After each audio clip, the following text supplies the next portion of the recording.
largemouth bass on Wacky Rig Senko worms, today on Fishing for the Rest of Us.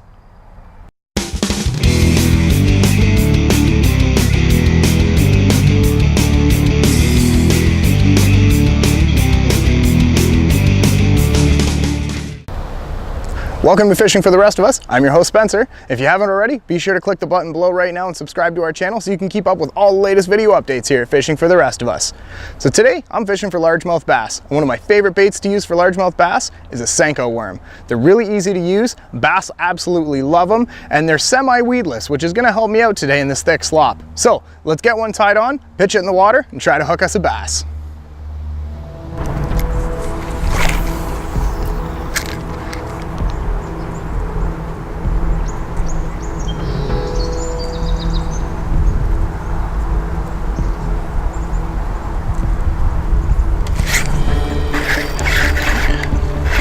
There's a largemouth.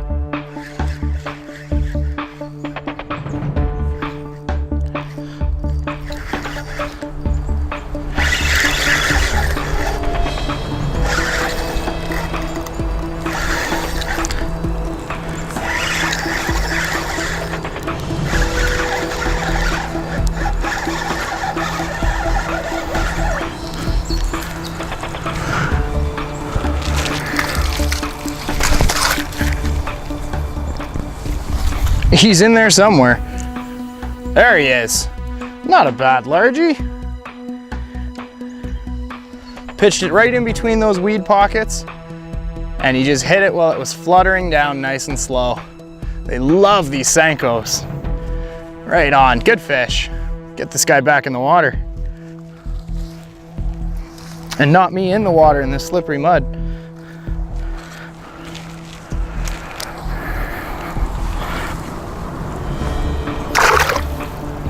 And he's off.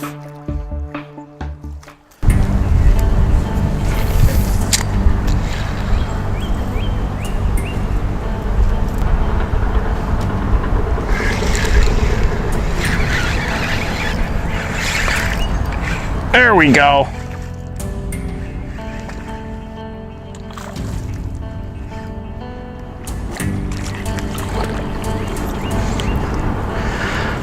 There's a nice largie. Picked it up on that slow fall we talked about. These things just wiggle their way down nice and slow, and the largemouth just can't resist them. Not the biggest bass I've ever caught, but a nice healthy little guy.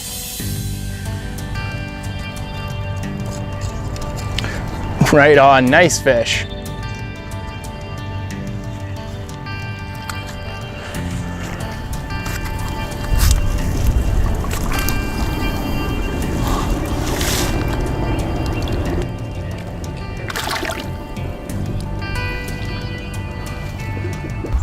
There's a few different ways to rig a Senko worm. My personal favorite is called the Wacky Rig.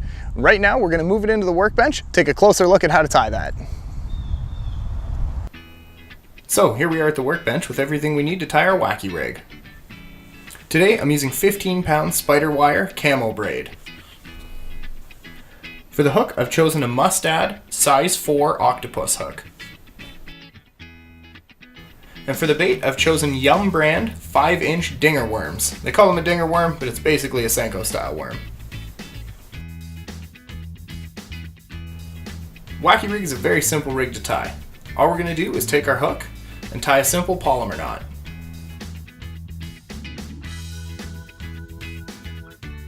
So feed the line through the eye of the hook, then double it back the other way. And you'll be left with 2 lengths of line on either side. Hold those as if they're one piece. Tie a simple overhand knot.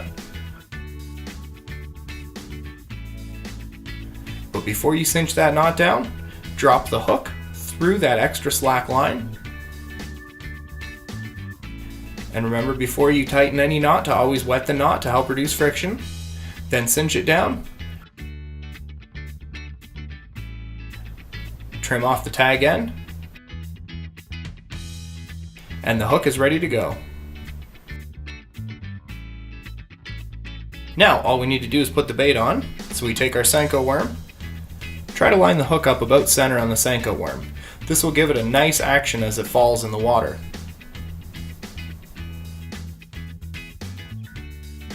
Insert the hook into the center of the bait.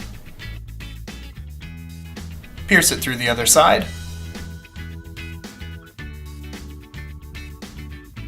And the Senko worm should sit nicely in the curve of the hook.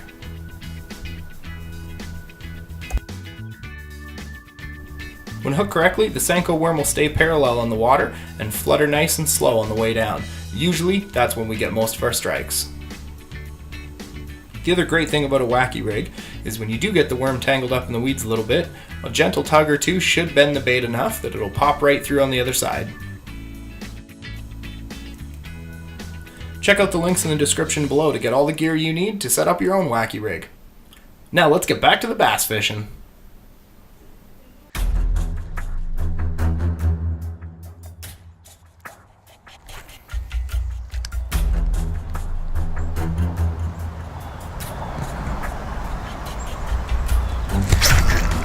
Fish on, there we go. Oh, it feels like a good one.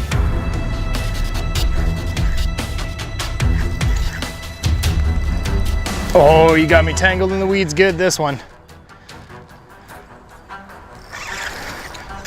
Oh, he's still on.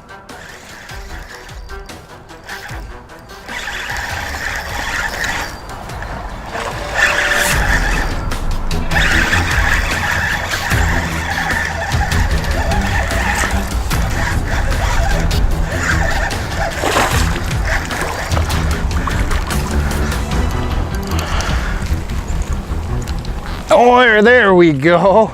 Whew. Oh man, he smoked that Senko. That hook is right in there. Told you these largemouth just cannot resist these Senko worms. Inhaled it.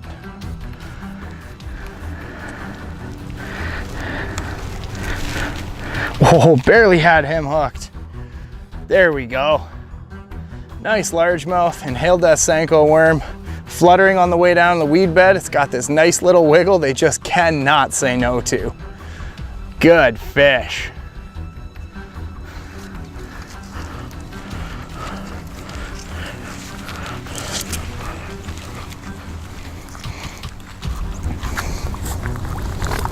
Oh.